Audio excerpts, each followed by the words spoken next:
En particulier le fait que je recevais dans mes fils d'actualité qu'il y avait le pape qui priait pour la fin du Covid, qu'il y avait il y avait des popes orthodoxes qui volaient au-dessus de la Russie en balançant de l'eau. Qui volait De... Ouais, ouais. Ils montaient Harry en Potter, avion. quoi. Non, non. Ah d'accord, Non, mais c'est chaud. Quoi. Non, non, ils n'avaient pas une cape magique. Je suis en plein dans etc. Harry Potter en ce moment, donc je me dis peut-être qu'il y a un truc, mais ok, d'accord. Non, non, il n'y avait avion. pas de balai. D'accord. Il n'y avait pas de balai. Les mecs montaient en avion et puis balançaient de l'eau bénite sur les villes pour les protéger. Avec le succès que l'on a connu. Salut, j'imagine, on a bien vu. Hein. Ça a bien marché. Impactant, très impactant. Voilà les prières d'intercession du pape auprès de la Vierge Marie pour lui dire oh, s'il te plaît, demande à ton fils d'arrêter les conneries et tout. Bon, ça n'a pas marché. Et puis, en fait, le déclencheur, ça a été la visite d'Emmanuel Macron qui est allé dans un lieu, comment dirais-je, extrêmement connu et extrêmement pieux, voilà, où il a fait une déclaration où il fallait, en gros, il a expliqué qu'il fallait renouer le lien rompu entre l'Église catholique et l'État français. Genre, oui. Pour ceux qui ne sauraient pas, effectivement, l'État français avant était un peu sous la tutelle de Dieu, quoi. C'était Dieu qui décidait. Enfin, il y avait vraiment une proximité extrêmement forte entre les deux. Bah, c'est-à-dire Entre que l'État et oui, les gens connaissent la laïcité et savent vaguement qu'en 1905, on a dit bon bah maintenant ça suffit comme si les dieux chez soi et seulement ça à l'extérieur et les citoyens à l'extérieur et Dieu dans la sphère privée. Chose que les cathos n'ont pas tellement aimé puisque effectivement ça faisait à peu près 1000 ans qu'ils dominaient la France. Il faut savoir qu'à une période jusqu'au moment de la Révolution française, il fallait savoir que le clergé en France possédait presque un tiers des terres. Hein. C'est des terres cultivables. Donc il faut bien se rendre compte du poids que ça avait. Clairement, ouais. Et chose qu'on a oubliée. Et donc, donc la Révolution a déjà commencé, hein, à essayer de prendre ses distances avec effectivement le poids de l'Église. On va dire l'impérium, non seulement politique, mais aussi moral, hein, évidemment. Ça a été une des raisons pour laquelle les révolutionnaires n'ont pas voulu donner le droit de vote aux femmes, parce qu'ils disaient, ben oui, les femmes sont sous l'influence des curés, donc elles risquent de voter comme les curés vont leur dire à la messe. Voilà, ça a été officiellement une des raisons. Hein. Et donc, en 1905, il y a eu la loi de séparation de l'Église et de l'État. Alors, contrairement à ce que beaucoup de gens disent, c'est pas une loi de liberté, hein, c'est une loi d'interdiction. C'est une loi qui dit très exactement ce que les cultes, les églises, les religions ont le droit de faire, ce que les gens qui pratiquent ces religions ont le droit de faire, quel est le cadre de la pratique, etc. etc. C'est essentiellement une loi qui interdit beaucoup de choses aux religions et aux cultes. Beaucoup de gens ont du mal à comprendre ça. Et il faut savoir une chose, c'est que par exemple en 1906, il y a des congrégations catholiques, en particulier de dominicains et de jésuites. Ça, j'y reviendrai, les dominicains et les jésuites, parce que c'est une vieille histoire, qui se sont fait foutre dehors à coups de baïonnettes dans le fion du territoire français, parce qu'ils ne voulaient pas respecter la loi française et que, par exemple, ils faisaient des prêches politiques pendant les messes ou ce genre de choses. Les grosses propagandes, très prosélytes, quoi. Exactement. Alors non seulement ça, mais surtout donner des consignes de vote pendant la messe, par exemple, ou comment dirais-je, avoir un discours politique dans une assemblée religieuse qui doit ne servir qu'à ça et dans un bâtiment religieux qui désormais appartient à l'État français. Il faut savoir que les églises, les cathédrales, tout ce qui est bâtiment religieux construit, alors je précise, construit avant 1905. Appartient à l'État français, ça fait partie du patrimoine culturel français. D'accord ? Et c'est nos impôts. Après, non. Ce qui est construit après, non. D'accord, c'est privé en fait, après. Voilà, exactement. Et donc, justement, cette histoire de cadre privé et cadre public, on pourra peut-être y revenir un peu plus tard, mais on en a eu un bon exemple sur le fait que beaucoup de croyants, et en particulier de catholiques traditionnalistes, n'ont toujours pas avalé la pilule et n'arrivent toujours pas à comprendre. On a un très bon exemple avec cette histoire d'une statue de la Vierge Marie qui est arrivée dans le domaine public alors qu'elle faisait partie d'une enceinte privée. Et donc la loi interdit l'exposition, l'érection de signes religieux dans la sphère publique.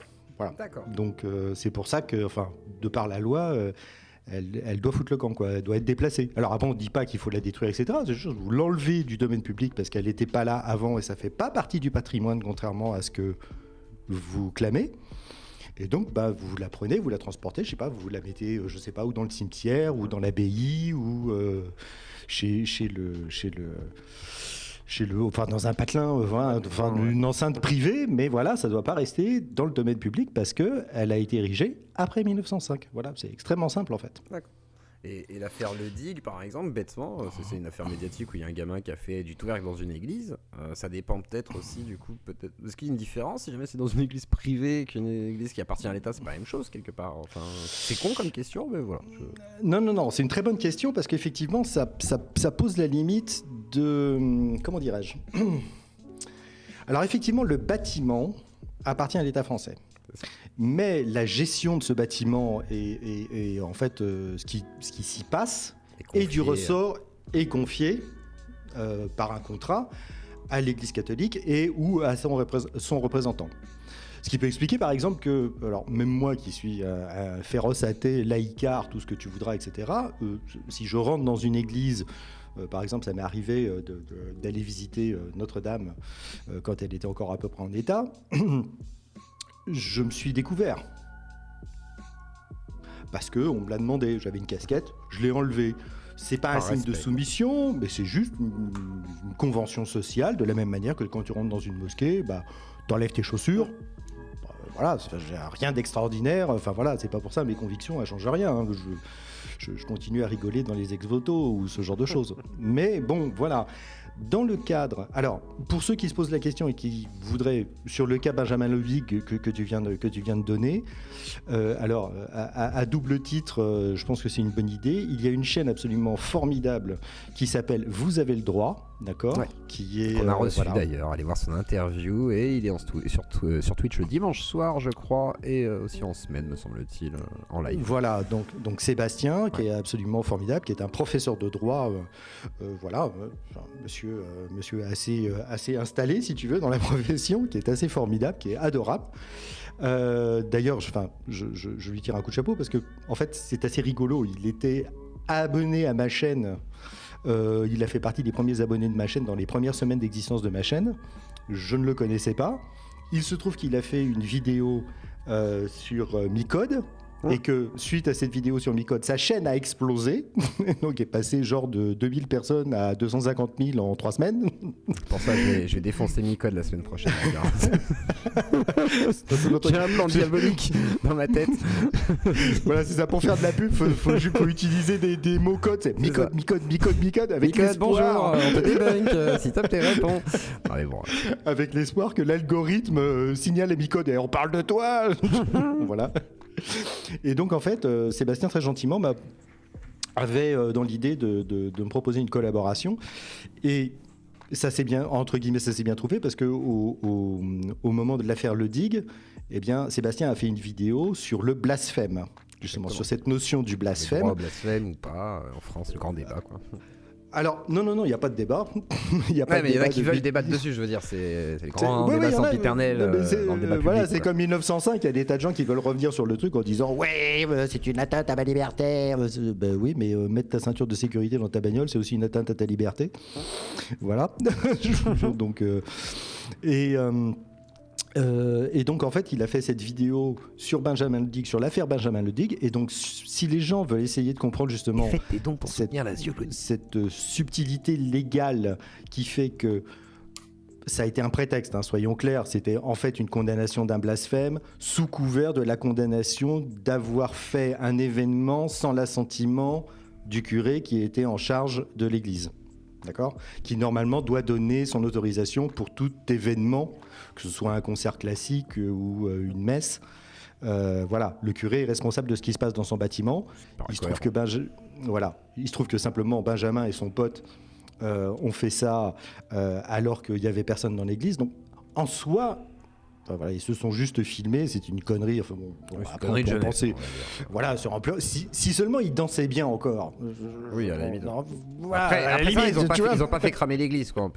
On peut au moins se dire, bon, c'est pas Vargue, quoi. Absolument, Non, mais bien sûr, mais il n'y a aucun dégât. C'est juste qu'ils ont fait un truc, alors que l'église était vide, ça a dérangé personne, ils ont fait aucune atteinte au bien, choses comme ça. En fait, c'était juste une atteinte à l'image. En vrai, il n'y a pas vraiment de délit. C'est juste qu'ils n'ont pas demandé l'autorisation au curé qui n'était pas là pour la donner en même temps. Hein. Donc voilà. Mais Sébastien, sur Vous avez le droit, a fait une vidéo sur le blasphème, donc l'affaire Benjamin Lodigue, qui explique très très bien les tenants et les aboutissants. Je fais une brève apparition pour parler du blasphème, qu'est-ce que le blasphème, etc. etc. Très bien. Alors on me pose une question, un peu dans la même thématique. Pourquoi les monuments et symboles maçonniques sont autorisés dans le domaine public alors que c'est une secte ? La personne insiste pour dire que c'est une secte, donc je précise que c'est une secte pour la personne, c'est Laure Antiman qui pose la question. Que penser de la maçonnerie finalement et de certains symboles ? Alors après, franchement les gens... à part 2-3 trucs, c'est pas non plus genre t'as pas un monument maçonnique dans toutes les rues. Après tu vois des symboles qui ont l'air maçonniques parce que c'est un syncrétisme, mais du coup c'est compliqué. Comment tu établis que c'est maçonnique ? Mais je laisse la réponse à Alexandre. Alors je suis pas un spécialiste, bien que j'y sois passé pendant 3 ans, hein, sous les voilà. Alors contrairement à ce qu'on pourrait, voilà exactement, je suis passé sous le bandeau, etc. Je suis devenu maçon pendant 3 ans. Je suis pas allé très haut, hein, je suis resté compagnon et j'ai pas beaucoup voyagé.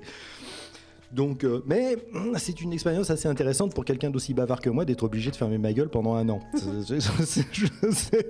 Tu vois des réunions, il y a des sujets que tu connais, t'entends des gens dire des bêtises et t'as pas le droit de parler. C'est génial. Et non, mais ça apprend la patience et puis ça apprend surtout le fait qu'il y a des tas de gens qui peuvent dire les choses aussi bien que toi, voire mieux sur des sujets que tu penses connaître. Et c'est une méthode de travail, façon de parler. Ouais, oui, mais ça... Même la redistribution de la parole, hein, qui est pas faite n'importe comment, on va dire. Ouais. Absolument, mais c'est très intéressant, c'est qu'effectivement, c'est l'exact contraire d'un space Twitter, quoi. Soyons clairs. C'est exactement ça. L'inverse d'un Discord habituel, quoique des fois le Discord peut ressembler à ça dans les lives, par exemple, ou en dehors des lives aussi, quand les gens redonnent la parole et tout, que tout le monde essaye de pouvoir parler sur des sujets spécifiques. Mais je laisse continuer sur les monuments, du coup, maçonniques. Les monuments maçonniques, il n'y en a pas des masses et en même temps il y en a beaucoup. Je m'explique. J'ai vécu pendant une bonne partie de ma vie dans le 7e arrondissement de Paris et dans un immeuble qui était considéré comme étant les logements sociaux des années 30. D'accord ? Donc chaque fois que vous voyez des bâtiments avec des cours intérieures en briques rouges, avec des bâtiments qui sont répartis comme ça, voilà, autour d'une cour ou des choses comme ça, et ça résonne un peu, c'est en briques rouges. Dites-vous que vraisemblablement c'est des HLM, enfin l'équivalent de ce qui était sont les HLM maintenant, dans les années 30. C'était les premiers bâtiments, parce qu'il faut comprendre un truc, c'est qu'avant, les étudiants, les petites bonnes, les ouvriers, choses comme ça, ils vivaient, en particulier quand ils habitaient dans des quartiers entre guillemets un peu huppés, en particulier à Paris, ils vivaient sous les combles. Vous regardez les immeubles haussmanniens, vous avez des strates sociologiques parfaitement bien dessinées. On pourrait croire que c'est l'inverse, mais non, à l'époque, c'était vraiment sous les combles, c'est les pauvres, hein, parce que c'est pas super en vrai. c'est ça. Donc en fait, immeuble haussmannien, tu regardes, en bas, tu as où la concierge. Alors c'est très privé, alors t'en as effectivement avec l'entrée qui est tellement importante qui permet de rentrer avec une calèche, par exemple. Tu as ceux qui font magasin.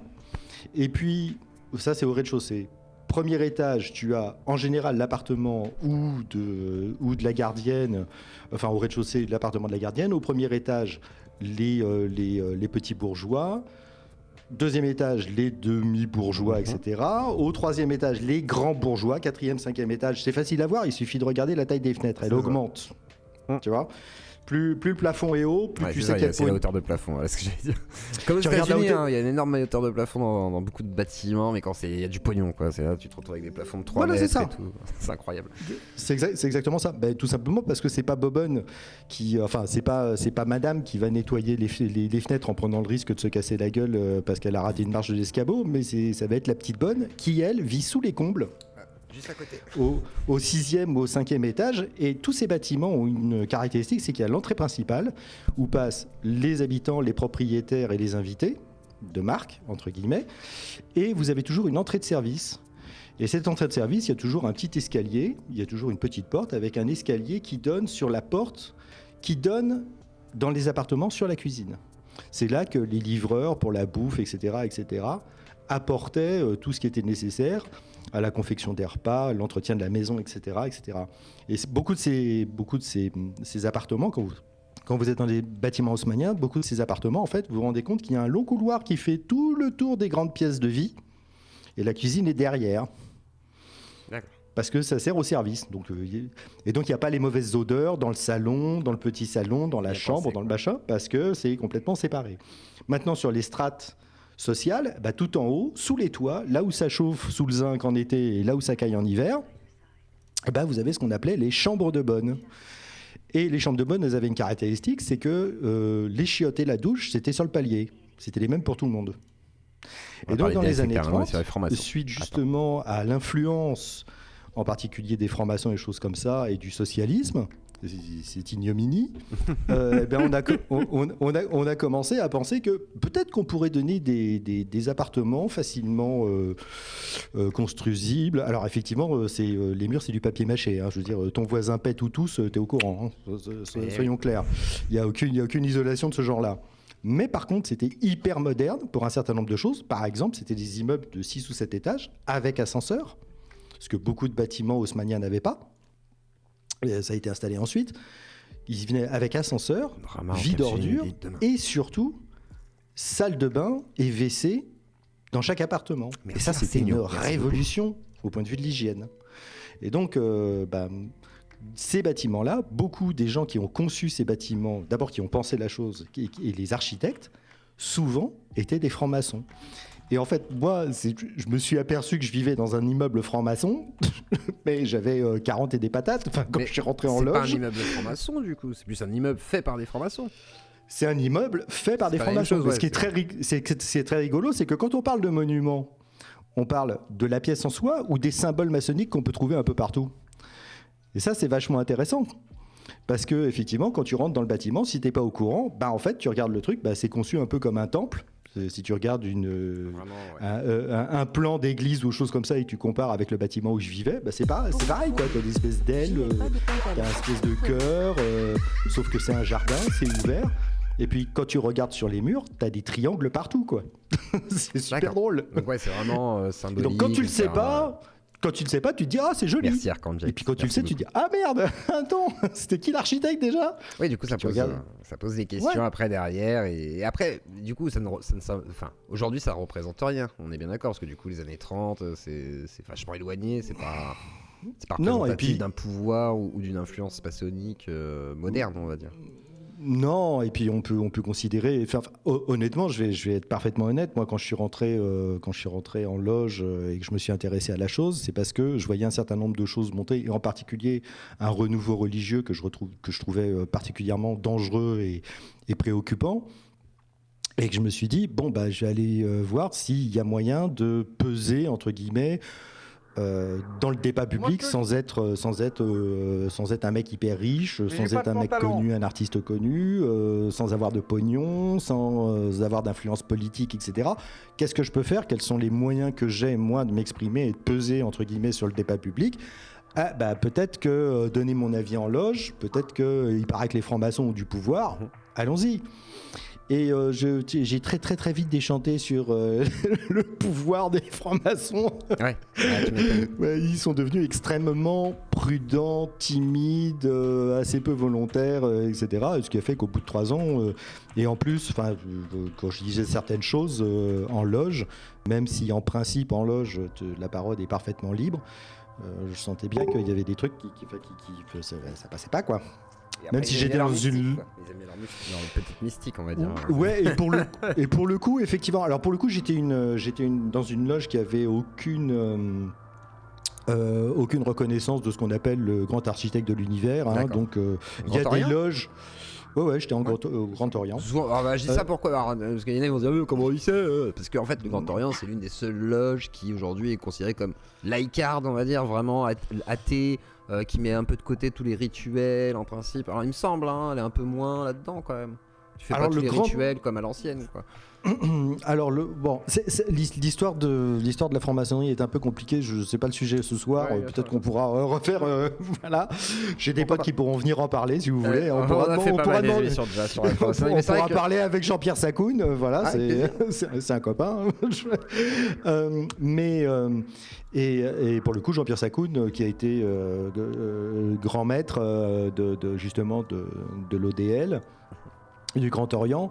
Moi, je ne l'ai pas rencontré justement par l'intermédiaire de la maçonnerie, mais par mon activité dans les associations laïques, en fait. Okay. Donc, voilà. Donc, bref. Ouais. Ce qui est d'abord, la franc-maçonnerie, effectivement, il y a des rituels, mais ces rituels ont plus trait au fait de se mettre dans des dispositions d'esprit, de bien écouter et de parler correctement, plus qu'autre chose, hein. C'est de se concentrer sur le truc. Et après, le côté un peu mystique, c'est peut-être essayer de se mettre dans un état, on va dire. Il y a souvent ce côté un peu de... Alors, dans la loge où j'étais, il n'y avait pas de ça. D'accord. Enfin, je veux dire, il y avait effectivement tout un travail. Alors, on pourrait appeler ça ésotérique ou ce genre de choses. Honnêtement, c'est vraiment la partie du travail dont j'en avais strictement rien à foutre, quoi. Je veux dire, ce serait bien que tu travailles sur l'équerre et le machin. J'en ai rien à foutre. Les symboles. Parce que tous les symboles, tu sais, c'est important. Le symbolisme, etc. Non, mais ça peut être assez intéressant. Mais ça peut être intéressant. Et effectivement, c'est important. Je veux dire, dans le métalangage, enfin, je veux dire, on passe notre temps à manipuler des symboles. Enfin, je veux dire, si j'ai une barbe et des lunettes comme ça, c'est aussi un choix, c'est aussi un symbolisme. La garde-robe, la façon de parler, enfin bon, voilà, ça fait partie du métalangage et ça dessine aussi ta personnalité et ton langage, c'est évident. Bref, tout ça pour dire que la maçonnerie ne peut pas être une religion et ne peut pas être une secte pour une raison hyper simple. C'est qu'une secte, c'est hyper facile d'y rentrer et c'est très difficile d'en sortir. La maçonnerie, c'est exactement le contraire. C'est relativement difficile d'y rentrer, d'où l'expression black boulet, hein, parce que si les mecs te veulent pas, t'as plus de boules noires que de boules blanches. Tu te fais chier à passer sous le bandeau, mais ils t'enlèvent pas le bandeau, ils disent rentre chez toi. Allez, zou, merci, au revoir. Ouais, mais quoi? Non, vous avez pas les qualités requises. Bon, bref, c'est assez vexant, hein. Je peux comprendre qu'il y en ait qui soient hyper virulents sur la maçonnerie, mais souvent quand tu creuses un peu, tu t'aperçois qu'ils ont été blackboulés, donc c'est assez drôle. Et donc voilà, et c'est hyper facile d'en sortir. Enfin, je veux dire, moi, c'est du jour où j'ai arrêté d'aller en session, d'aller en réunion, et puis j'ai fait ma lettre de démission, mais ma loge, personne n'est venu frapper à ma porte, ne m'a envoyé de mail en me disant mais comment mon frère, comment oses-tu quitter machin truc, personne n'est venu me chercher. De tous les frangins que j'ai eus, c'était pas une grosse loge, hein, on devait être à peu près une 40-50, si tu veux, par session, par réunion. J'en ai encore 3 avec qui je suis en contact, alors qu'il y en a certains avec qui étaient devenus relativement proches. Mais du jour où je suis sorti, la fraternité, elle s'est arrêtée à la porte, quoi, tu vois. Et ça, c'est un des trucs justement qui m'a fait dire, ouais, il y a la théorie et la pratique, quoi. C'est ça, oui. Puis après, moi, ça me paraît cohérent. En fait, c'est des groupes humains. Hein. Après, c'est juste des groupes humains qui se réunissent autour d'une façon d'imaginer comment faire au mieux pour se développer personnellement et avec d'autres. Après, c'est vrai que si tu sors du groupe, là-dedans, c'est un peu moins pourquoi tu t'en vas. Moi, j'ai connu dans les dérives sectaires, c'est genre, ouais, pourquoi tu t'en vas, pourquoi tu remets ça en question, je comprends pas. Est-ce que t'es sûr que, voilà, moi, quand j'avais parlé de zététique à celle qui essayait de m'embarquer, j'étais là, je fais, arrête de me mentir. Je suis calé dessus. Elle était là, mais non, mais je comprends pas et tout. Et puis à la fin, je dis, non, mais je sais que tu mens à tout le monde, en fait. Et elle pouvait pas l'admettre, c'est très compliqué. Mais tiens, parlons de dérive, justement. Toi, à la base, donc ta chaîne, elle parle de quoi, en fait? C'est quoi le but de ta chaîne, précisément? Le but, je suis assez cartésien comme garçon, et j'ai eu des parents qui sont partis complètement en cacahuète puisqu'ils ont fini dans une secte en Inde. D'accord. Après avoir été, c'est des boomers, hein, c'est des gens qui sont nés dans les années 20, dans les années 30, d'accord. Ouais. Ma mère est née en 27, mon père est né en 1930, et tous les deux venaient de familles catholiques traditionnelles. Alors surtout du côté de mon père, puisqu'il y avait famille de militaires, donc bon, hein, je te fais pas de dessin. Et du côté de ma mère, c'était la moyenne bourgeoisie de province, mais avec une caractéristique, c'est que en gros, sur 5 enfants, t'avais un curé ou une nonne. Quoi, tu vois, D'accord, ça suivait la tradition à l'ancienne, quoi. Ah, c'est vraiment, on était dans le truc. Le troisième, ce sera un curé. Hein. Non, Premier mais militaire, vraiment, deuxième machin. je caricature à peine. Hein. Franchement, on était vraiment sur ce genre de truc. J'ai un de mes grands-oncles qui était éditeur de musique sacrée. Enfin bon, voilà. Voilà. Une famille plongée dedans, quoi. Okay. C'est bien. Vraiment, c'est la catholicité. En plus, dans la Vienne, tu vois, donc c'est le côté chouan. Bon, bref. Il y en a qui corrigent. Ce ne sont pas des boomers. Années 20, ce n'est pas des boomers. Non, c'est le boomer de son époque. Comprenez. Mettez-vous à sa place. C'est le boomer de son époque. Non. Le boomer, c'est cette année, c'est ces années-là. Les années 30, les gens qui me traitent de boomer, ils se trompent. Voilà. Bim. Sociologiquement, les boomers, c'est mes parents. Voilà. Donc. Voilà, bref. Donc fermez vos gueules. Voilà, non. À bout d'un moment, faut dire les choses. Hein. Donc tes parents, alors qu'est-ce qui se passe pour tes parents? Qu'est-ce qui va se passer? En fait, ils sont assez maltraités par la catholicité pour plein de choses. Mes deux parents subissent des choses assez violentes du point de vue moral, voire vraiment des tortures physiques et psychologiques assez épouvantables. En particulier, ma mère se retrouve, parce que ma mère, née en 1927, se retrouve pré-adolescente enfermée chez les bonnes sœurs pendant la guerre. Et donc, faut bien se rendre compte que les pensionnats tenus par les sœurs, c'est un bain par semaine dans de l'eau froide, parce qu'il faut quand même apprendre à être un petit peu résistant. Alors, imagine en hiver 43 ou en hiver 44, quand il n'y a pas de chauffage, et je vous laisse imaginer un peu le truc. Ça, quel plaisir, quoi. Voilà, une bassine pour 50 élèves. Ah, ça c'est bien, il y a un côté collé. Ça c'est très socialiste, partager ses mycoses. Voilà. Les gars. Voilà. Et surtout, on se lave sous un drap sans se regarder. Ah oui, j'ai connu ça avec mes grands-parents. Si, je connais. Je connais une dame témoin de Jéhovah qui faisait ça. Aussi. Voilà. Et quand je devais la nettoyer, elle devait avoir un truc sur elle, c'était compliqué. C'est très compliqué. Voilà, donc en fait, tu as un drap avec un trou pour passer la tête. Et ensuite, tu te déshabilles complètement. Et là, tu rentres dans le bac d'eau froide, de savonneuse et crasso. Et tu es censé te laver sans te regarder et surtout sans te toucher, évidemment. Attention. Okay, ouais, tu te fais fou, quoi, comme un chien. C'est compliqué. Non, mais c'est complètement délirant. Ouais. Et du côté de mon père, ça a été des choses. Enfin bon, voilà, une éducation complètement cinglée. Mon grand-père était complètement dingue. D'accord. Voilà. Et donc, ils ont vécu des choses assez désagréables. Mais en même temps, cette éducation leur a mis en tête ce que toutes les religions mettent en tête quand ils endoctrinent les enfants, à savoir qu'il y a quelque chose à sublimer. Que l'humain ne peut pas être simplement cet amas de chair ou de cellules ou de poussière d'étoiles, qu'il y a forcément quelque chose à sublimer. La chair est faible, elle est lourde, elle est vulgaire, elle est lourde, elle est basse. Tu vois, c'est de la chimie, quoi. Voilà, tu sais quand les bigots te parlent du matérialisme, tu sens vraiment le bassement matérialiste. Tu vois, on est matière, on est de la matière, c'est bien. Voilà, bassement matérialiste, alors que, évidemment, la spiritualité est une élévation. N'est-ce pas? Transcendance. Voilà, c'est léger. La transcendance, c'est forcément vers le haut. Enfin, sauf quand tu vas en enfer, mais bon, voilà. Et donc. En HP. Pardon. au 3e sous-sol. Cellule bien capitonnée. C'est ça le problème. Et, voilà. Et ou enchaîné à la cave comme Harry Potter. Enfin, et donc, si tu veux, quand tu as cette graine. Entre guillemets, on va dire spirituelle qui est plantée, elle demande à s'épanouir. Si le cadre, pour mes parents, c'est vraiment comme ça que je l'ai analysé, le cadre catholique ne leur convenait plus parce que c'était un peu la Vierge de fer, et donc ils ont cherché un autre cadre pour développer leur spiritualité. Et quand ils ont découvert cette secte indienne, alors je ne vais pas faire tout un historique là-dessus, mais l'histoire de cette secte est complètement dingue, mais toujours est-il que ils ont trouvé à s'épanouir là-dedans. Il faut dire que mon père était vraiment fan de toutes toutes les conneries. Toutes les dérives New Age de l'époque, quoi.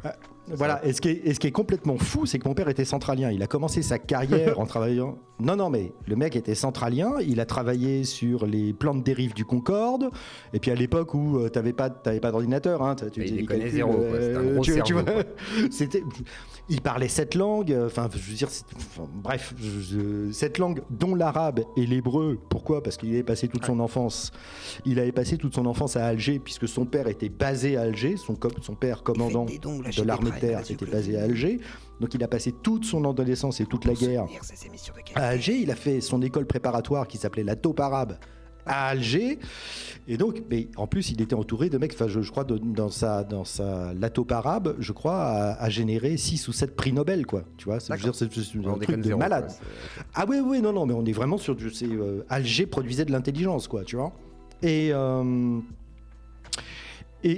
ce mec-là, qui a une mémoire absolument phénoménale, qui comprend très très vite les choses sur des tas de domaines, etc., croit à l'homéopathie, au reiki, au yoga, à la méditation. Reiki, c'est des petits cailloux que vous posez avec des petits dessins. Ah non, le Reiki. Le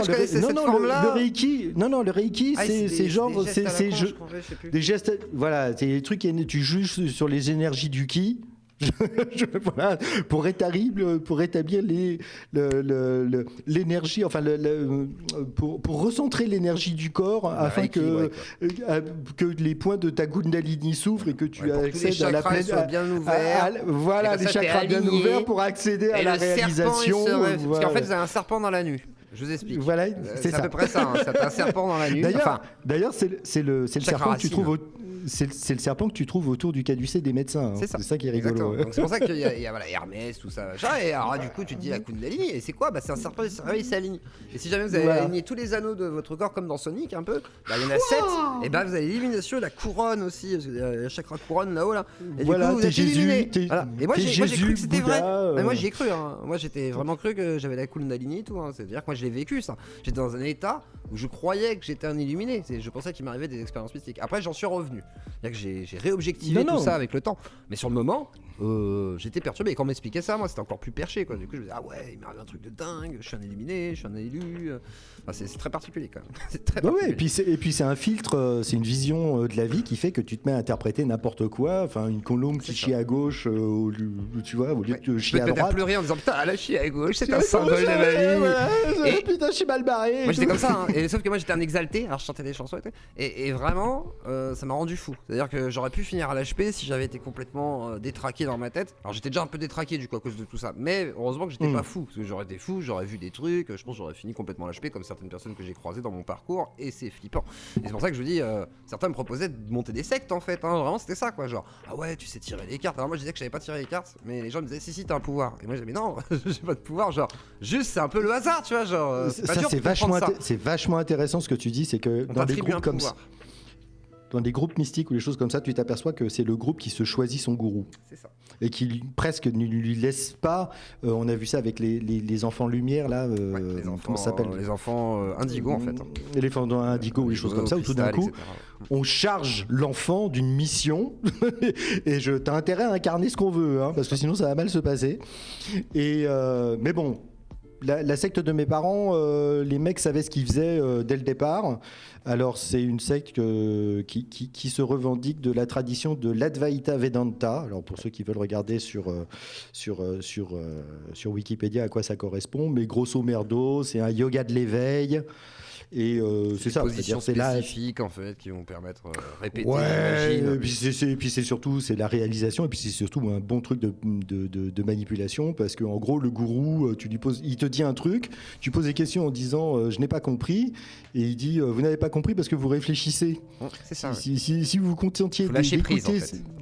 Lâcher prise, arrêtez, effacer l'ego, lâcher prise. Et après peut-être qu'il se passera des choses. Et s'il se passe pas, faut continuer persévérer quoi.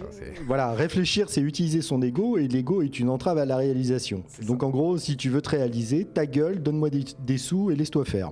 Des stages à 500 € avec un chaman un peu pervers et libidineux qui va vous justifier qu'il faut vous tripoter peut-être les nichons pour pouvoir vérifier. Votre corps éthérique. Parce que l'émission c'est épais. Mais c'est un truc de fou parce que effectivement il y a un groupe Facebook des ex de cette. Alors pour ceux qui veulent en savoir un peu plus sur cette secte, il y a un jeune homme qui s'appelle Jonathan Offek, O-F-E-K, qui a fait un film qui est trouvable sur YouTube assez facilement et qui s'appelle The Ashram Children, ashram comme un ashram, A-S-H-A-R-A-M, et Children comme Children, voilà.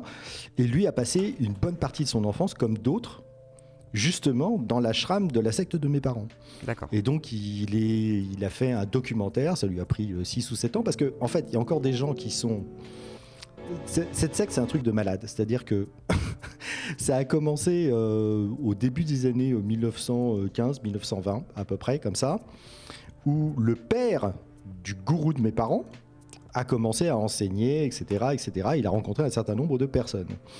Ces personnes sont revenues en France en disant « Ouais, on a découvert un mec absolument extraordinaire, nanani nananer ». Et donc, comme c'était des gens qui avaient, on va dire, alors pas une surface médiatique, mais beaucoup d'entre gens, en particulier dans le milieu artistique et universitaire, eh ben, le truc s'est répandu assez rapidement, en particulier dans des cercles un peu élitistes. Donc des gens avec un peu de pognon aussi, évidemment. Et donc ces gens-là ont commencé à y aller, et il se trouve que ma mère, par les hasards de la vie, s'est trouvée en contact avec ces personnes originelles, et comme elle cherchait quelque chose, voilà. Et puis ensuite elle a rencontré mon père, elle lui en a parlé, tu penses qu'il a plongé là-dedans, et donc c'est comme ça qu'ils sont arrivés. Mais quand ils sont arrivés, le gourou d'origine, il était mort. Mais il avait passé le flambeau à son fils en disant oh bah oui voilà ça va être formidable, tu vas continuer. En fait il se passe le truc un peu comme des charges de notaire, tu vois. Et donc c'est le fils du premier gourou qui est devenu le gourou de mes parents. Il a continué à enseigner tout ça, il est mort dans les années 90 je crois. Et le plan, c'était de passer à son fils. Sauf que son fils avait, à la naissance, on s'est aperçu qu'il y avait des petits problèmes neurologiques ou machin, etc. Enfin, il n'était pas en état, quoi. Il ne pouvait pas tenir le rôle. Donc finalement, ce rôle a été dévolu au petit-fils. Et donc le petit-fils du gourou de mes parents est actuellement le gourou de la secte. Et en fait, tous ces mecs-là ont réussi à convaincre tous les adeptes qu'ils avaient des super pouvoirs en fait, tu vois, de précognition, d'omniscience, enfin voilà, ce genre de choses. Et en fait, de nos jours encore, tu as des gens qui ont quitté la secte depuis 25-30 ans et qui veulent pas parler parce qu'ils ont peur des conséquences en se disant... Même pas judiciaire, c'est-à-dire qu'il y a des gens qui veulent pas parler parce qu'ils ont peur que le gourou, en l'apprenant, leur envoie un sort, quoi. D'accord. Ouais, ils ont vraiment une crainte mystique, plus... ils y croient encore, quoi, en fait. Ils n'arrivent pas à en sortir totalement, en réalité. Là, on voit le documentaire, je vous mets le lien, si jamais vous voulez voir le documentaire. The Children of The Ashram Children. Ah, c'est dur à dire. C'est très dur à dire, donc voilà. Alors, en fait, on peut donner l'impression de dévier et de ne pas parler vraiment du problème qui nous occupe, mais en fait... Si, on est au cœur de ça parce que finalement les religions ne sont que des sectes à succès. C'est ça. Et on voit ça puisqu'elles apparaissent, elles disparaissent. Il y a des sectes qui grossissent plus ou moins. Il y en a qui deviennent la scientologie. Puis, par exemple. Voilà, par exemple. La secte Star, on a regardé l'autre fois un énorme documentaire, c'est incroyable. C'est incroyable. Ah oui, non, mais c'est taré, hein. C'est vrai taré. C'est terrifiant. Et que ce soit les grandes religions ou les sectes, elles utilisent très exactement le même type de manipulation et d'endoctrinement, en fait. Les ressorts psychologiques ou mentaux qui sont utilisés par les dirigeants sur les adeptes, ou ce qu'on appelle les fidèles, sont toujours les mêmes. C'est exactement les mêmes, ça ne change pas, ça fait 3000 ans que ça dure et y aura toujours des gens qui se feront avoir, quoi. Même très intelligents, même très cultivés, comme mon feu papa. Ça change rien. Alors, ça ne change rien. Certains disent tu es un des enfants d'une secte du coup ou pas? Est-ce que tu as vécu dans cette secte? Pas du tout, c'était après. Alors j'ai eu énormément de bol. Parce que j'étais un cancre à l'école. Le fait d'être un cancre m'a sauvé. Non mais exact. Alors, Tu crois pas c'est bien dire parce que j'en ai fait 3 ans chez les Curtons en plus. Bon, enfin bref. Ça devait être joyeux. Bon. Ça devait être joyeux. Alors pas trop parce qu'il m'est arrivé des bricoles. Oui, j'imagine malheureusement. Ouais. Malheureusement, j'ai fait partie des victimes, ce qui me permet de dire que le rapport Sauvé n'est pas complet du tout parce qu'il y a des tas de gens comme moi qui ont été victimes et qui n'ont jamais ouvert leur gueule et qui ne font pas partie des statistiques du rapport Sauvé. Donc on peut prendre les chiffres à la hausse, très largement. Tout ça pour dire que, comme j'étais un cancre, alors il y avait des enfants qui étaient vachement bons élèves. Et donc, les familles décidaient maman va rester avec lui, il va pas retourner à l'école en France, on va rester là-bas, on va investir, on va acheter en Inde, etc. On va faire une partie de notre vie là-bas parce qu'il y avait des gens qui étaient architectes ou machin, etc. En particulier chez les Américains.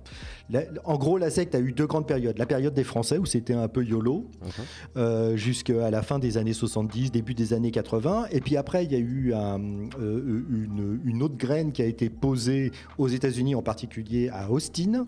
Et là, il y a des tas de gens qui ont été convertis à Austin et les Américains ont débarqué. Les Américains ont débarqué avec leur vision très luthérienne de ce qu'est une pratique religieuse.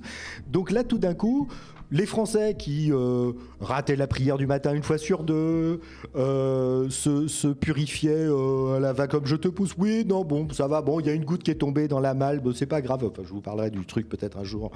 Voilà. Qui n'étaient pas forcément sûrs d'être purs, etc. Les nanas qui avaient leur agnagnouf venaient quand même aux réunions. Enfin bon, bref.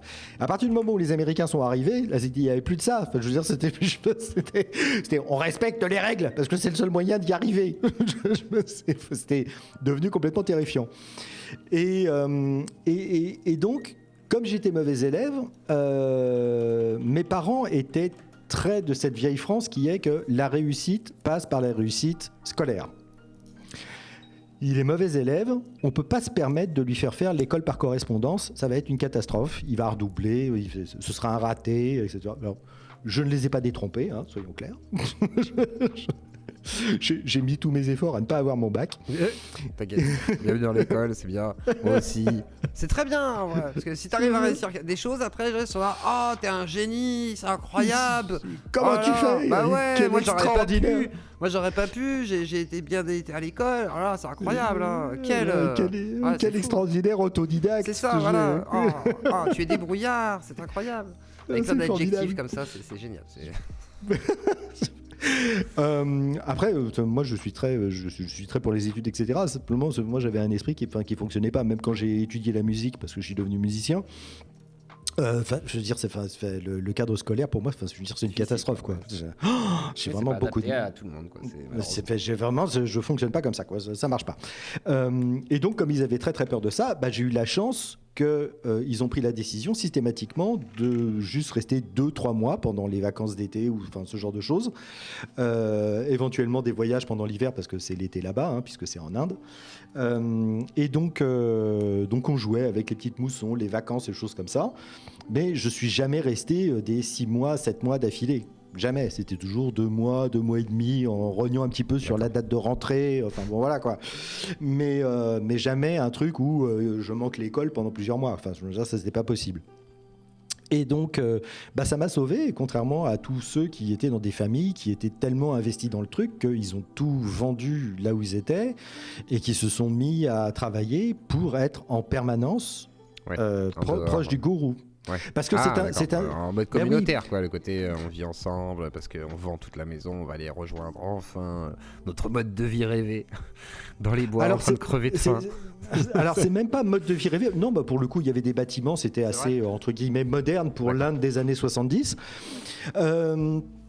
Mais c'est surtout que il faut la proximité au gourou, parce que la proximité au gourou est essentielle pour avoir accès à la connaissance et à la vérité. C'est une sorte de maïeutique en fait, tu vois. Je veux dire, il faut être en présence. Le fait d'être en présence du gourou, un peu plus grande de passer de l'autre côté comme il faut ou de s'aligner, quoi.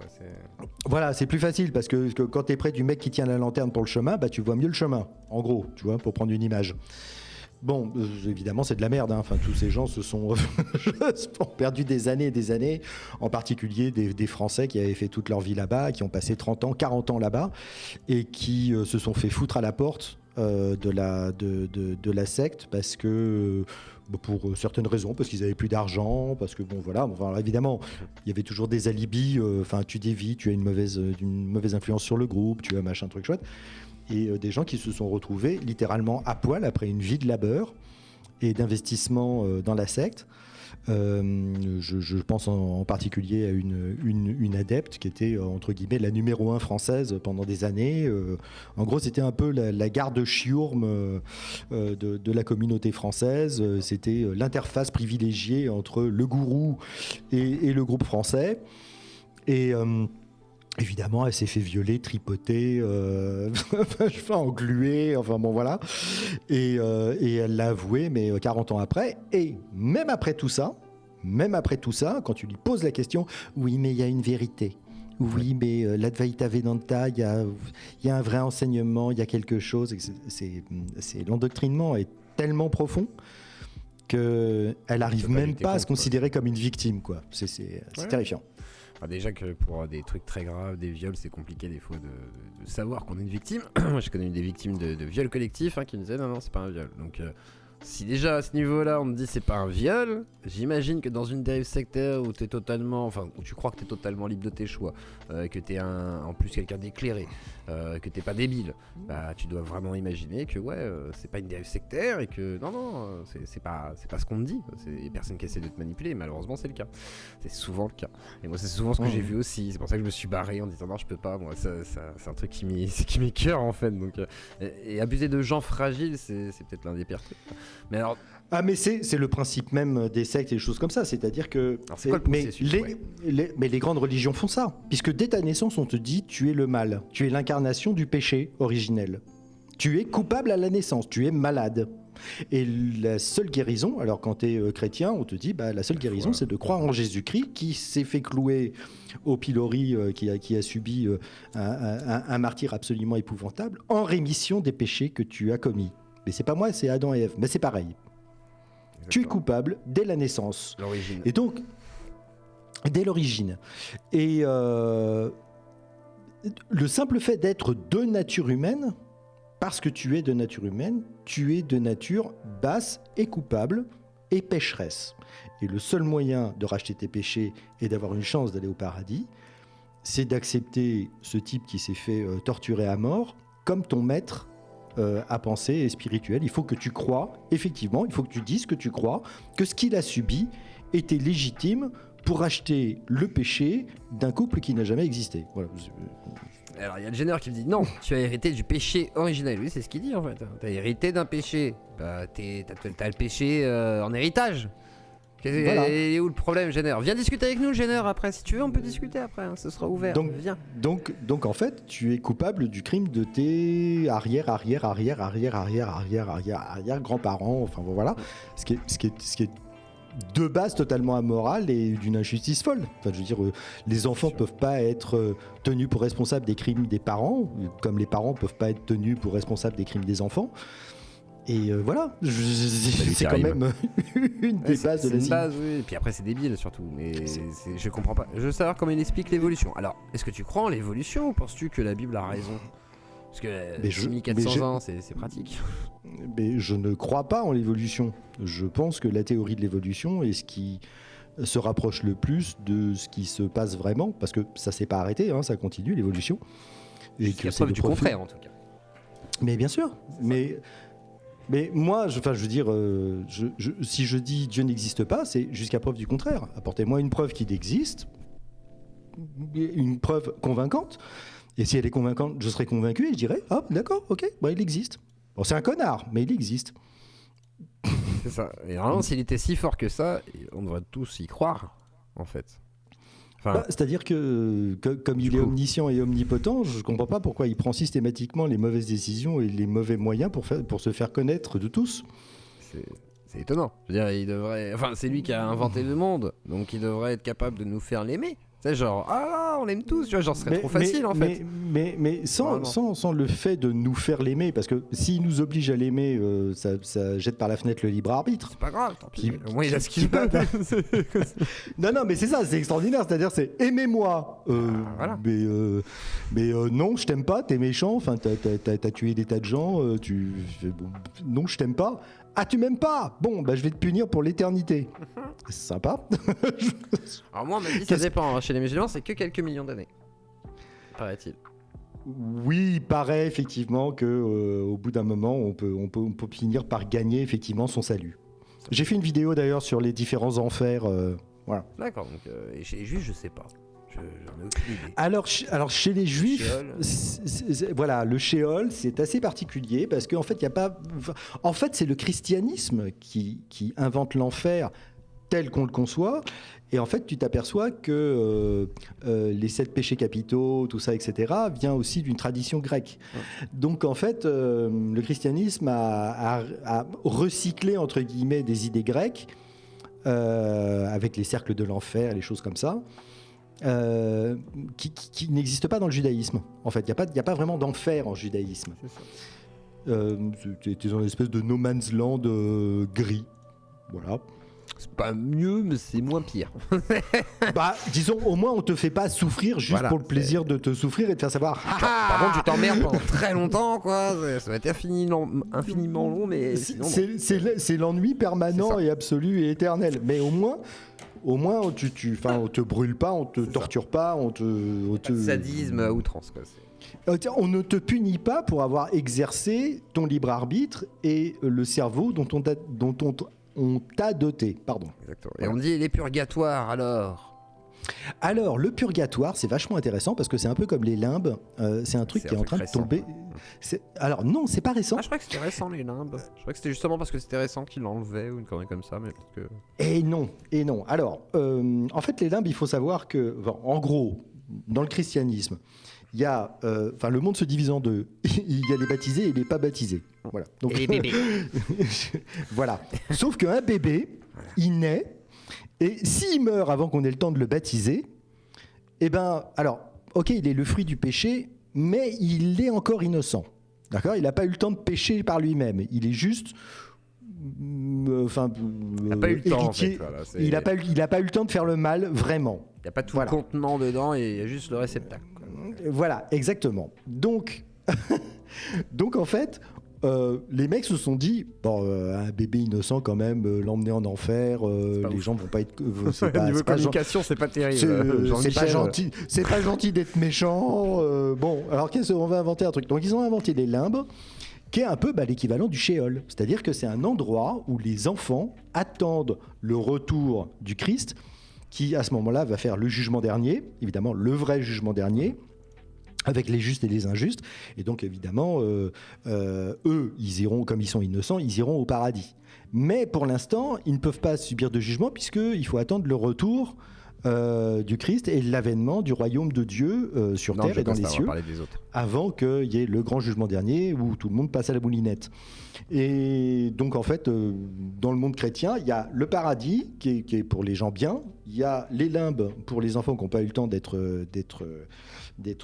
baptisés, il y a le purgatoire, qui est l'endroit où les gens ont fait des péchés mineurs. D'ailleurs, j'ai un peu menti, j'ai un peu tronché la voisine sans le dire à ma femme.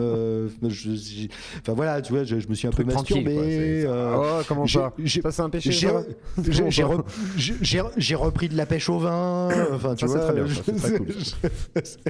j'ai repris une part de gâteau, j'ai volé du chocolat. Enfin bon, tu vois, ce genre de truc. Tranquille. Et donc tu es dans un endroit pas sympa. Alors c'est pas l'enfer, t'es pas vraiment torturé, mais t'es vraiment dans un endroit où il fait trop chaud en été, il fait trop froid en hiver. Enfin bon, c'est pas agréable et ce n'est pas permanent, ce n'est pas éternel.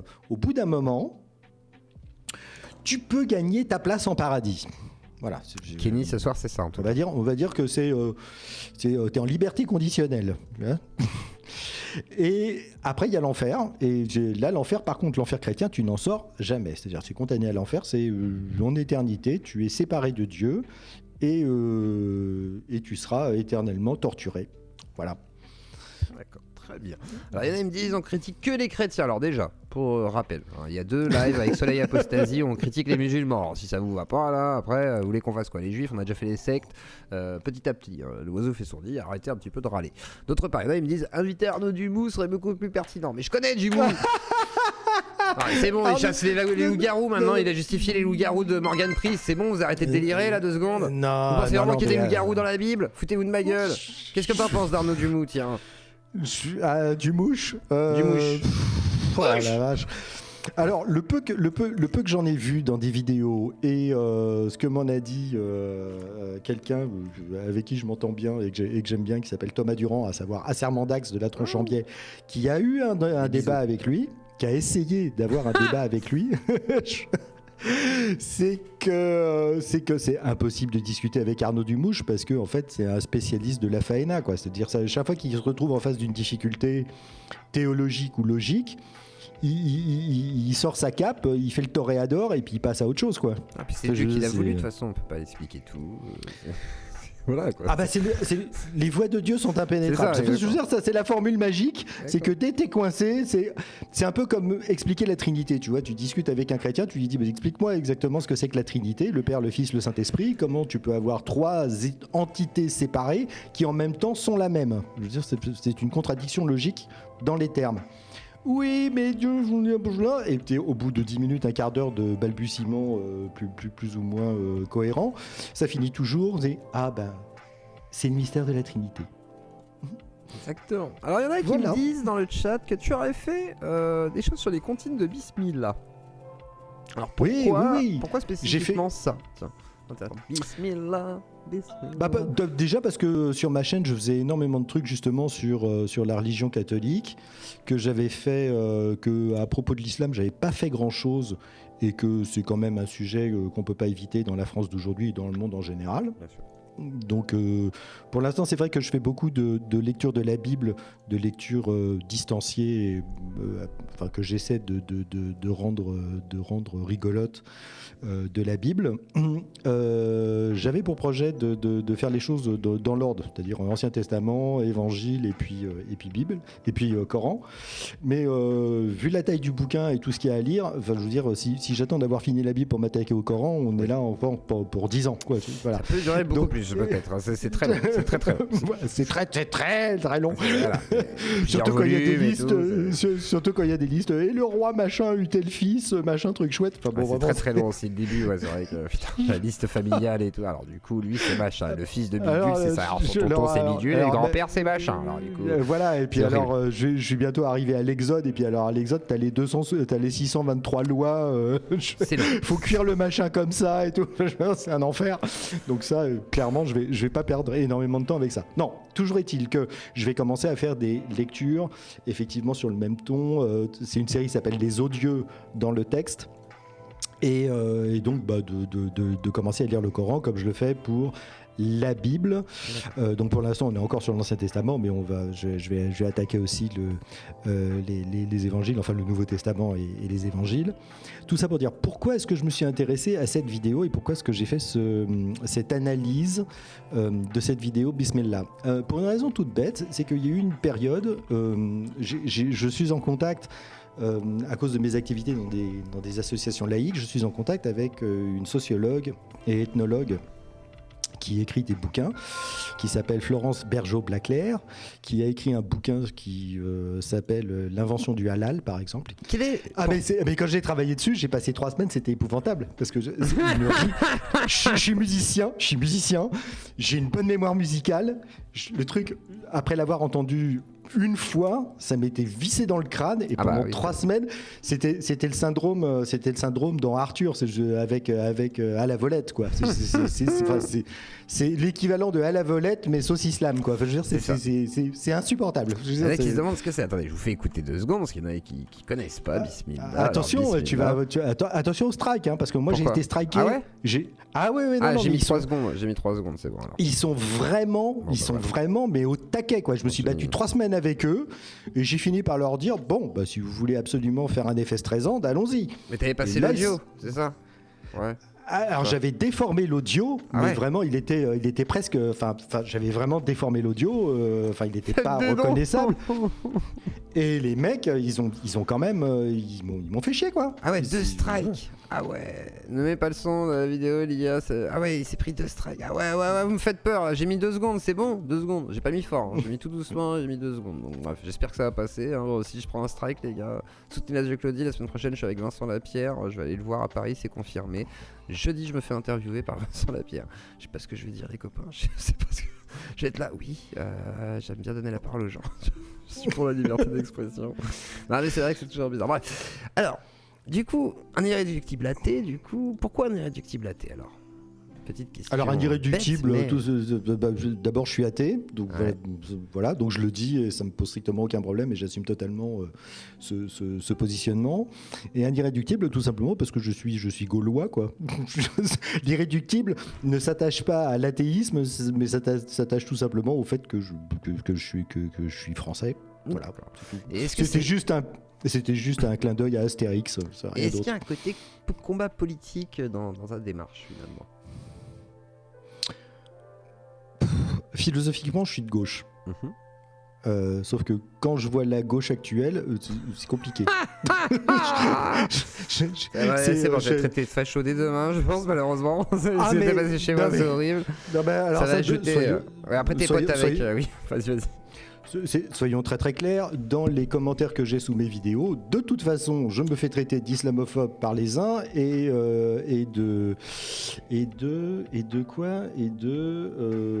d'anti-français, voilà, par les autres, hein, évidemment, puisque je m'attaque à la chrétienté, donc je m'attaque aux racines de la France.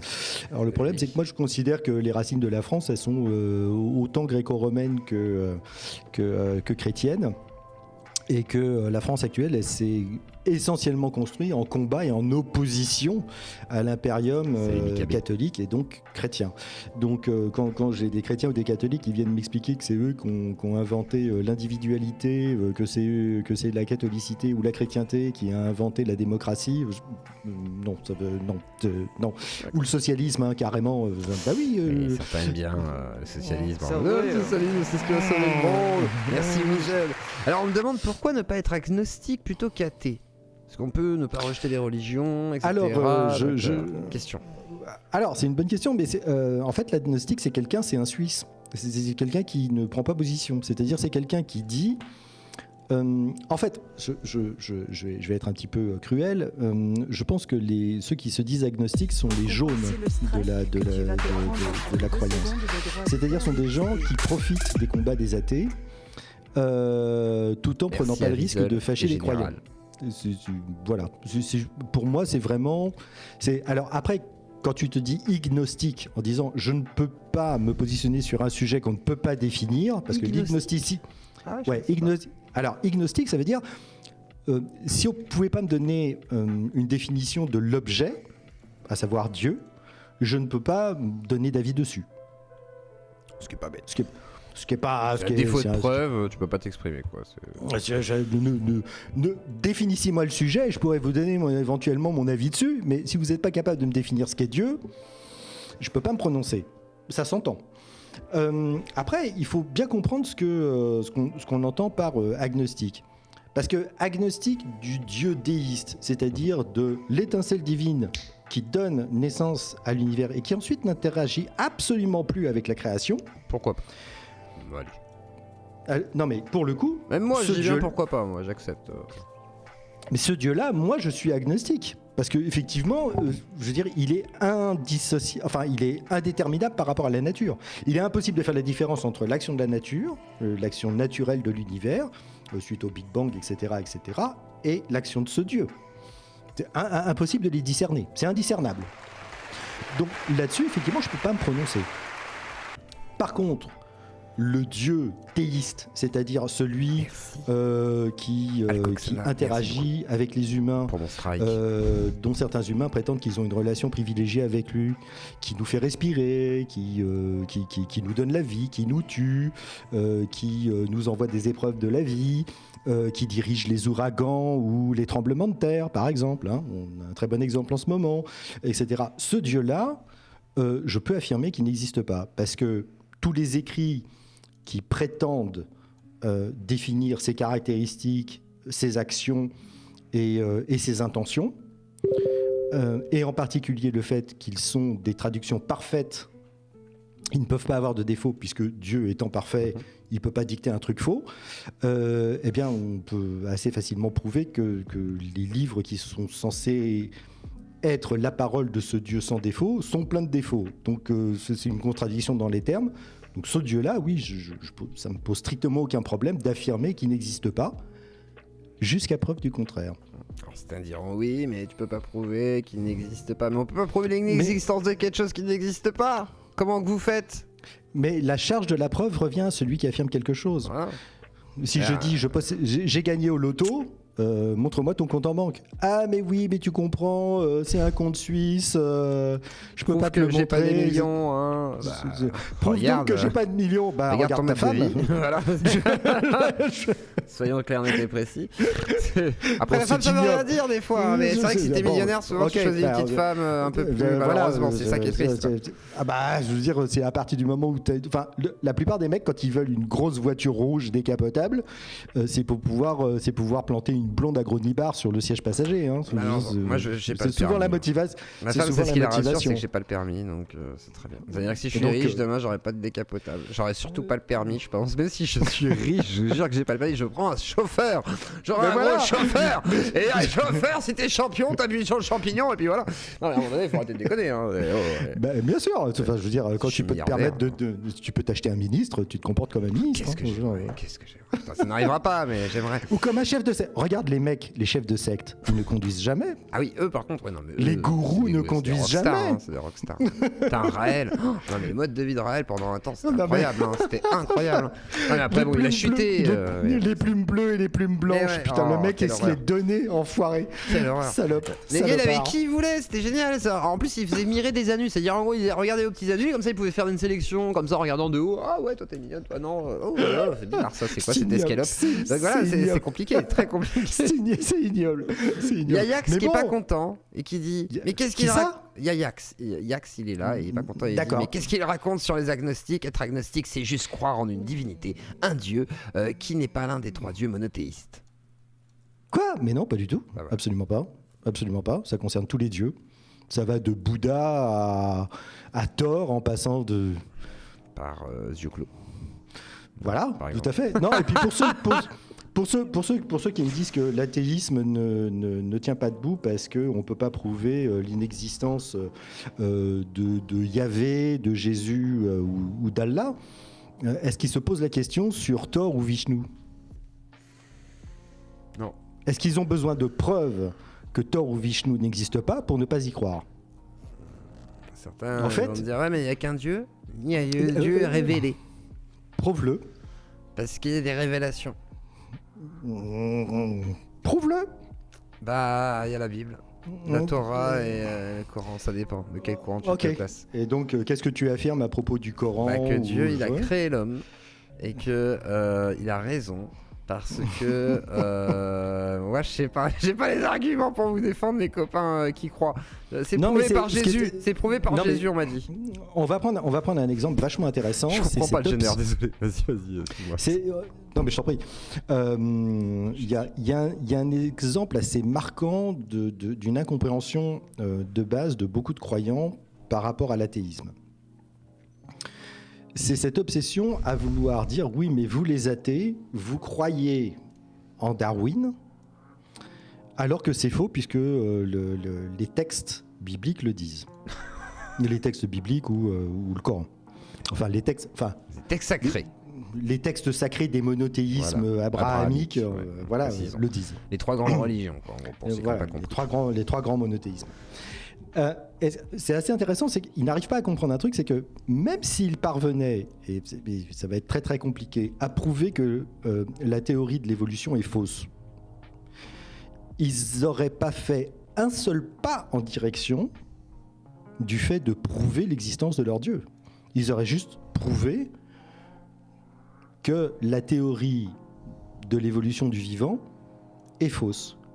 Mais ça n'aurait absolument pas de rapport avec le fait de prouver que leur Dieu existe bien. Donc vraiment, ça c'est un truc qui me fascine, c'est pourquoi tant d'entre eux tiennent absolument d'abord à faire la relation entre athée et croyant en la théorie. Parce qu'on ne croit pas à la théorie, enfin je veux dire, la science on n'y croit pas, on lui fait confiance au bout d'un moment. Je veux dire que quand je monte dans un Boeing, je ne crois pas qu'il va battre des ailes, tu vois. Je crois qu'il va voler et arriver de l'autre côté parce que je crois aux lois de la physique et aux maths et à l'ingénierie et au génie humain. D'ailleurs, quand ça se passe mal, on appelle ça un accident. Parce que c'est pas normal qu'il se casse la gueule quand il faut pas. Exactement. Alors il y a Tsuki et Shiro qui spam depuis tout à l'heure, je vais le lire. Salut à David et à tous les autres qui viennent d'arriver au live. Tsuki Shiro qui dit: l'invité aurait mal réagi si Benjamin Dig avait brûlé un drapeau LGBT ou dansé comme il l'a fait devant un monument de la Shoah. Point d'interrogation. Comment différencie-t-il ceci du blasphème? Je suis pas sûr de comprendre la question, est-ce que tu peux la répéter? Alors. L'invité aurait-il mal réagi si Benjamin Dig, le twerker, comme on l'a appelé désormais, avait brûlé un drapeau LGBT ou dansé comme il l'a fait devant un monument de la Shoah? Voilà. Comment tu différencies ça du blasphème? Alors, déjà, le blasphème, il faut comprendre que c'est un sentiment personnel. Et c'est justement pour ça que la loi française ne reconnaît pas le blasphème. Parce que ce qui est blasphématoire pour l'un ne l'est pas pour l'autre. Je prends un exemple tout bête. Les musulmans reconnaissent Jésus comme un prophète. Mais disent que Jésus n'est qu'un prophète, il n'est pas le fils de Dieu. Du point de vue chrétien, c'est un blasphème. Et inversement, les chrétiens pensent que Jésus est l'incarnation de Dieu, qu'il est le fils de Dieu, qu'il est aussi Dieu lui-même. Alors on revient sur l'histoire de la Trinité, mais bon, bref, les chrétiens pensent que Jésus-Christ a existé et qu'il était bien Dieu lui-même. Quand ils entendent un musulman dire que Jésus n'était qu'un prophète et rien de plus, pour un chrétien, c'est un blasphème. Donc en fait, le blasphème, c'est juste une question d'opinion. Ça n'a rien d'objectif. C'est juste une sensibilité particulière. Affaire de morale, quoi, quelque part. De morale, personnel, de personnel, d'opinion. Et donc, la loi peut pas légiférer sur les opinions, parce que d'abord, on n'a pas toujours les mêmes opinions, on ne pense pas la même chose à 20 ans qu'à 40, qu'à 70. Déjà, on change d'avis, on peut même changer de religion parfois. Et il y a aussi le fait que le LGBT, les mouvements LGBT, le militantisme LGBT, c'est pas une croyance, c'est pas une religion. Alors, c'est vrai qu'il y a certains militantismes qui se comportent comme des sectes, clairement. Je veux dire, tu dis un truc qui plaît pas, tu vas en enfer, clairement. Tu es le mal, tu es l'incarnation, enfin bon, bref. Donc effectivement, il y a des points sectaires, effectivement, mais ça n'a pas un rapport avec le fait que c'est le fait de défendre les droits des homosexuels. Ça a rapport avec le mouvement sectaire dans son ensemble et un dogmatisme. Tu retrouves exactement la même chose avec certains véganes. Forme de pureté militante, en fait. Voilà, une pureté exactement, c'est exactement ça, une pureté militante où effectivement le monde se divise en deux. Donc c'est sectaire, c'est les gens bien et puis les gens pas bien. Voilà, c'est tout. Et toutes les religions sont sectaires, puisqu'il y a nos frères et puis les autres. Il y a les juifs et les gentils. Il y a les chrétiens et les pharisiens. Il y a les gauchistes et les fachos. Il fallait que je la fasse. Là, ils sont dans le chat LGBT ou abusez pas non plus, mais il y a ça aussi, les côtés.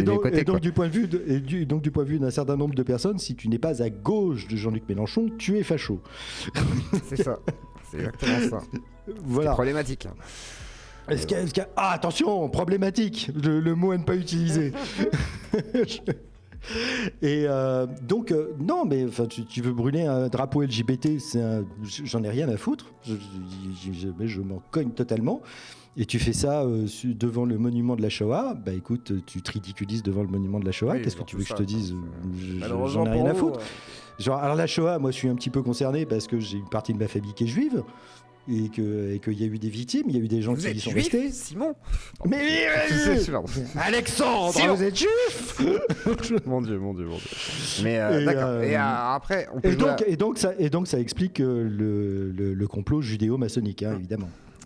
Et vous pouvez jouer à Harry Potter, c'est important. J'espère que tu débriefes tes invités sur tes shows bizarres, le striptease, etc. Ouais, je fais ce que je veux en live. J'ai le droit de vous divertir. C'est ça, fait des dons. Voilà, c'est comment je gagne de l'argent, moi. Vous croyez que je fais comment je fais le tapin? Bah oui, comme plein de gens. On est obligé de remplir le frigo. Sinon, comment vous voulez gagner des sous? Comment on devient millionnaire sinon? Expliquez-moi. Non, parce que les gens rient et puis ils se rendent pas compte que nous, on doit manger, quoi. On travaille là. Attendez.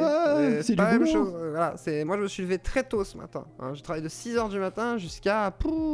Voilà quoi. Calmez-vous. Putain, la semaine prochaine, pas incroyable. D'accord, très bien. Donc problématique là-dessus, mais alors, les religions en France aujourd'hui.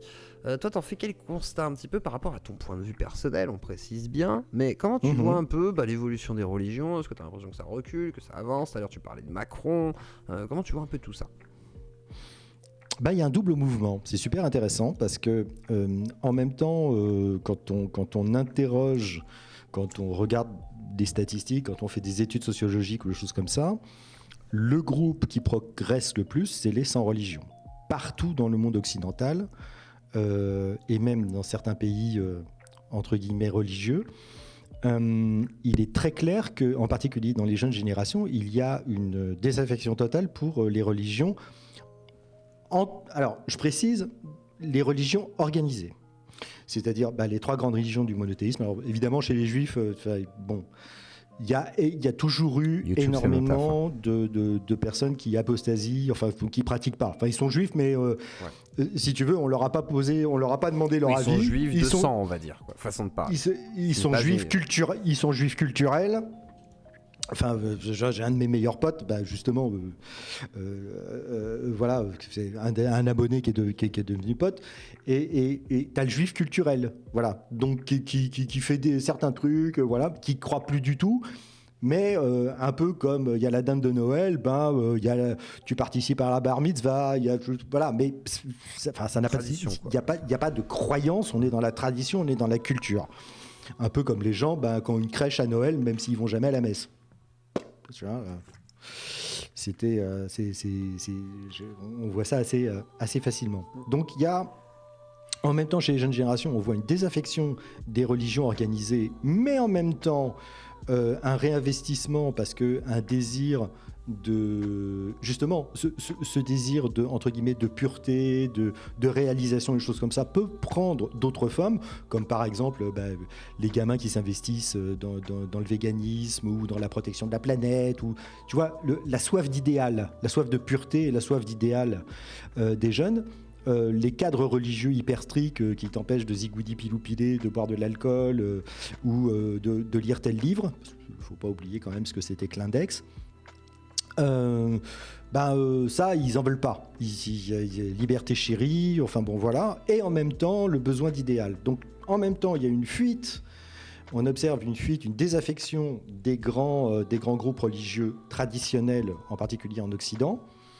Et en même temps, un réinvestissement dans d'autres trucs qui peuvent être considérés effectivement avec un aspect religieux ou sectaire, voilà, pour les plus investis. Et en même temps, dans les groupes religieux traditionnels, une crispation qu'on peut voir, un retour au fondamentalisme, et qu'on peut vraiment observer dans les trois religions, en particulier monothéistes, judéo-chrétiens et musulmans, quoi. Donc il y a ce double mouvement. En même temps, c'est très difficile d'avoir des chiffres et d'avoir une vision claire de ce qui se passe. Et il y avait l'Apostat Kafir qui était là tout à l'heure. Ouais, il est là, il fait coucou. Voilà, qui pourrait en parler. Vas-y, ramène tes fesses, Apostat.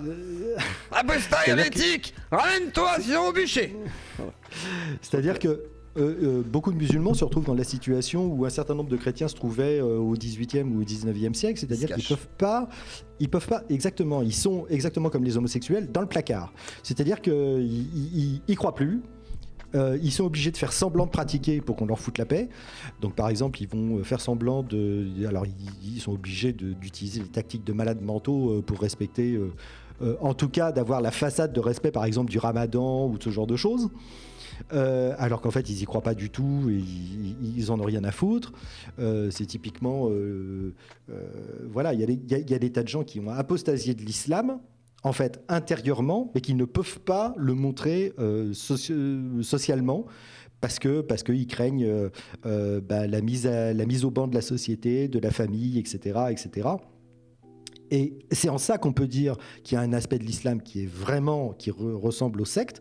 C'est exactement comme les témoins de Jéhovah. C'est-à-dire que si on apprend que tu es athée dans une famille pratiquante, bah, tu es exclu du groupe, tu es exclu de la famille, tu es exclu du voisinage, tu es exclu de la société.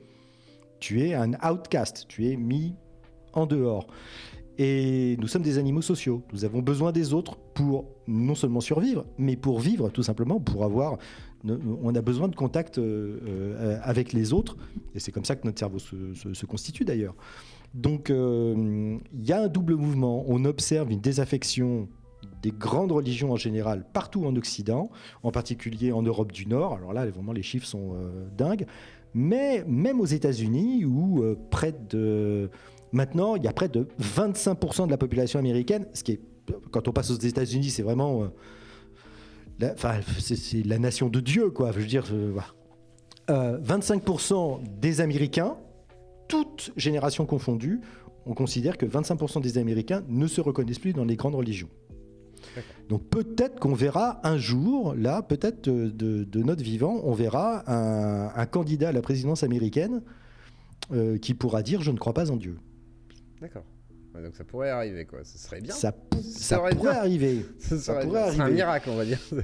Alors, effectivement, ce que tu viens de dire est vachement intéressant parce que beaucoup de gens me disent « mais qu'est-ce que ça peut te foutre que les gens croient ou croient pas ?» Eh ben, ça peut me faire que, moi, ça me dérange qu'un président comme Bolsonaro ou Trump ait pour plus proches conseillers des gens qui croient en un barbu gazeux et ça se traduit de manière très, très concrète dans leur politique. Un des premiers gestes qu'a fait Donald Trump quand il est arrivé au pouvoir, ça a été de dissoudre le conseil scientifique de la Maison-Blanche. D'accord.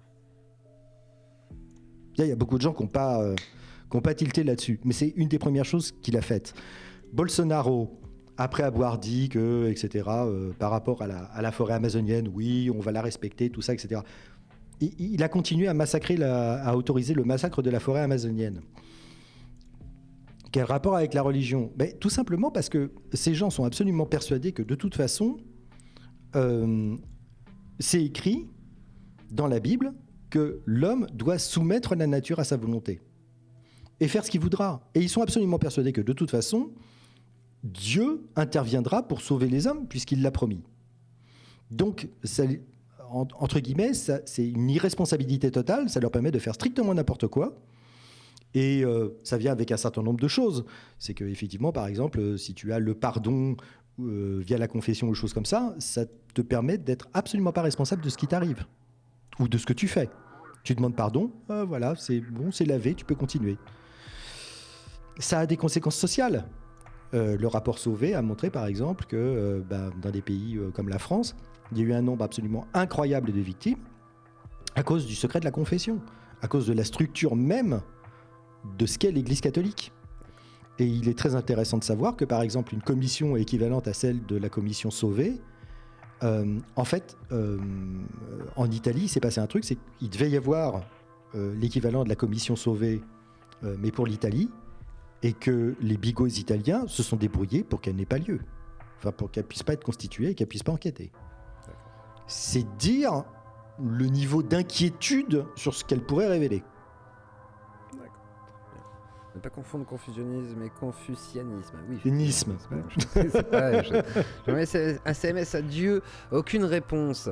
Et alors, du coup, aujourd'hui, il y en a qui voient l'islam comme un plus grand problème. Est-ce que pour toi ce serait la même chose ou pas ? Si oui, pourquoi ? Sinon, pourquoi ? Voilà, parce que certains disent voilà, il y a une expansion de l'islam, c'est un problème. Donc, oui, effectivement, l'islam, en ce moment, est dans une période d'expansion agressive. de prosélytisme agressif. Quand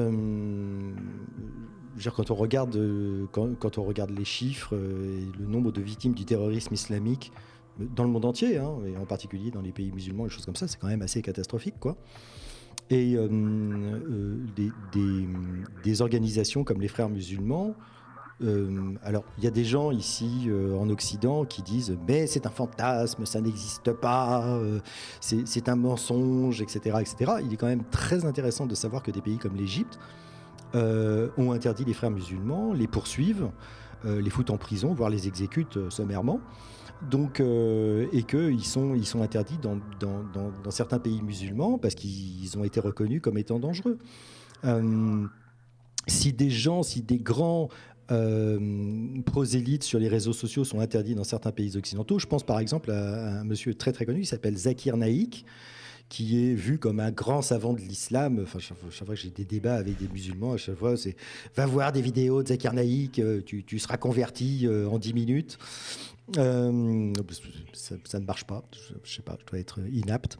Un mec comme Zakir Naik, il est interdit par exemple de venir au Canada pour faire des conférences ou des choses comme ça, parce que quand tu regardes un petit peu l'histoire du bonhomme, il est soupçonné de financement de terrorisme, etc. Enfin, je veux dire, il est indien au départ. Il a un mandat d'arrêt au cul international qui a été émis par l'Inde. C'est quand même, c'est pas rien. Et le mec a, je sais plus maintenant, il a la nationalité saoudienne ou qatari. Voilà, donc c'est, un vrai criminel. Quoi. C'est un vrai criminel. Et il y a des gens qui considèrent que c'est un maître spirituel, que c'est un exemple à suivre, que ses prêches sont convaincants, etc. Et voilà. Et donc, on ne peut nier quand on voit l'entrisme islamique, mais partout en Europe. Il faut quand même se rendre compte qu'un pays socialiste, comme le Danemark, a pris des mesures drastiques contre les islamistes. Je veux dire, la plupart des services secrets, ils surveillent l'extrême droite. Mais ouais, ils surveillent l'extrême droite, mais ils surveillent aussi les islamistes. Et alors, ne nous trompons pas. Droite, quoi. Les islamistes sont des mecs d'extrême droite. Il faut le dire. Faut pas être méchant, les gars. Mais c'est parfaitement clair. Il n'y a aucune différence. C'est pas une extrême droite fantasmée, c'est une vraie extrême droite. Ah bah c'est pas une extrême droite théorique. On voit les effets. Moi j'ai arrêté parce que c'est un martyr. La personne dont tu parlais, je crois, avant. Zakir Naik, un martyr? Je sais pas, non, c'est pas ça.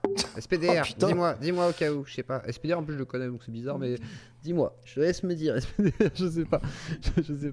Mais ouais, c'est compliqué quoi. Donc effectivement, l'islam pour toi donc quand même en expansion. Et la religion judaïque alors, les juifs.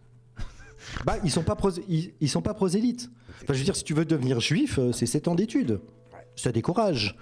Devenir musulman, ça demande juste de réciter la shahada. Voilà quoi. C'est plus facile d'être franc-maçon aussi. C'est plus facile d'être franc-maçon quand t'es juif. Non, je pense non, c'est plus facile d'être franc-maçon que d'être juif. C'est ça que je veux dire, à mon avis. Enfin, oui, c'est moins bien sûr. compliqué, quoi. C'est moins long.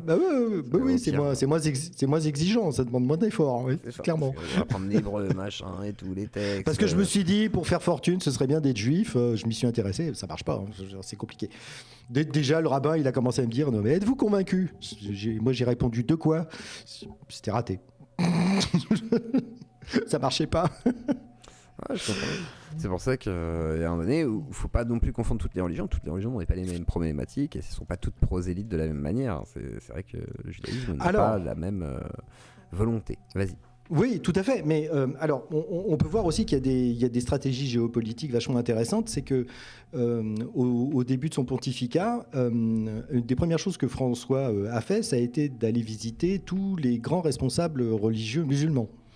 Et ils ont pondu un texte genre œcuménique, oui, nous croyons tous au même Dieu, à la paix, au machin, au truc chouette, etc. Et quand tu analyses un petit peu le texte, tu t'aperçois d'une chose, c'est que en fait, en sous-texte, ce qui ressort, c'est une sorte de division du monde, c'est une sorte de Yalta religieux, tu vois. En gros, François dit, bon écoutez, vous voulez conquérir l'Europe, je vous la laisse.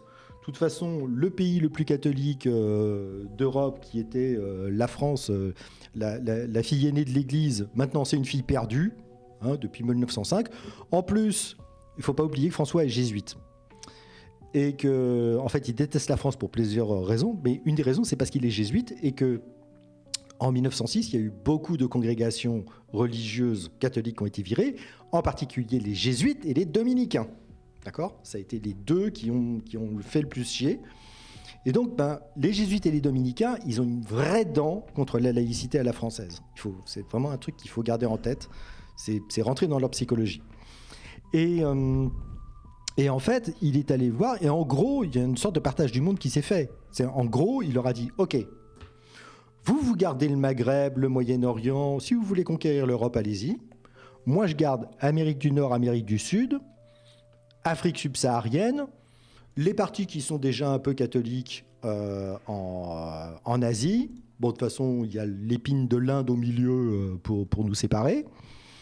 Et puis moi, je vais essayer de faire mon chemin en Chine, on verra bien, voilà. Mais en gros, il y a une sorte de partage du monde et une sorte finalement de calcul en disant qu'avec les mouvements de population qu'il va y avoir avec les changements climatiques et des choses comme ça, il y aurait peut-être moyen, une fois que les populations subsahariennes, etc., africaines ou trucs qui vont remonter en Europe mécaniquement, peut-être qu'il y a moyen de rechristianiser l'Europe, machin, voilà. Et quand tu lis le texte, c'est hallucinant, quoi. Enfin, je veux dire, tu lis le truc, tu fais, mais c'est complètement dingue. C'est complètement dingue.